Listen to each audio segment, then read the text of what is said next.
Sevens Golden Diamonds, Ermalur, Vadadala. Kerala പ്രവാസി സംഘത്തിന്റെ നേതൃത്വത്തിൽ ബജറ്റിനെതിരെ പ്രതിഷേധം സംഘടിപ്പിച്ചു. കേരള പ്രവാസി സംഘത്തിന്റെ നേതൃത്വത്തിൽ ബജറ്റിനെതിരായ പ്രതിഷേധം സംഘടിപ്പിച്ചു. ജില്ലാ കമ്മിറ്റി അംഗം എ വത്സലൻ അധ്യക്ഷത വഹിച്ചു. ജില്ലാ ട്രഷറർ വി ആർ അനിൽകുമാർ ഉദ്ഘാടനം ചെയ്തു. ഈ ബഡ്ജറ്റിൽ സൂചനയെ കൊടുത്തിട്ടില്ല. ഇത്ര കേരള വിരുദ്ധത്തിന് കാരണം എന്താണ്? ഇവിടുന്ന് രണ്ട് മന്ത്രിമാരെ ഇവിടുന്ന് പോയിട്ടുണ്ടല്ലോ ഇവിടെ കേന്ദ്രത്തിലേക്ക്.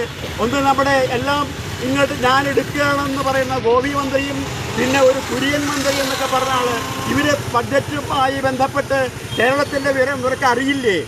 എന്തുകൊണ്ട് ചോദിച്ചു വാങ്ങിയില്ല? മോദി ഗവൺമെൻറ് മോദി വന്നപ്പോൾ ഇവിടെ പറഞ്ഞു കേരളത്തിലെ ഒരു മന്ത്രി വന്നു കഴിഞ്ഞാൽ. ഏരിയ സെക്രട്ടറി വിചിത്രം വി സ്വാഗതം പറഞ്ഞു. D Valsan, V Rahim, P O Joy, K P Suresh എന്നിവർ സംസാരിച്ചു. Area president V K Suresh നന്ദി പറഞ്ഞു. കേന്ദ്ര ഗവൺമെന്റ് പ്രവാസികളോടുള്ള അവഗണനയ്ക്കെതിരെ കേരള മോഡൽ പ്രവാസി പദ്ധതികൾ ആവിഷ്കരിക്കുക, പ്രവാസി പുനരധിവാസ പദ്ധതി നടപ്പാക്കുക എന്നീ ആവശ്യങ്ങൾ ഉന്നയിച്ചുകൊണ്ടാണ് സമരം സംഘടിപ്പിച്ചത്. പ്രവാസികൾക്ക് കേരള ഗവൺമെന്റ് ആനുകൂലിക്കുന്ന അതേ അനുവാദത്തിൽ കേന്ദ്ര ഗവൺമെന്റും സാമ്പത്തിക സഹായങ്ങൾ തന്ന് സംരക്ഷിക്കണമെന്നുള്ളതാണ്.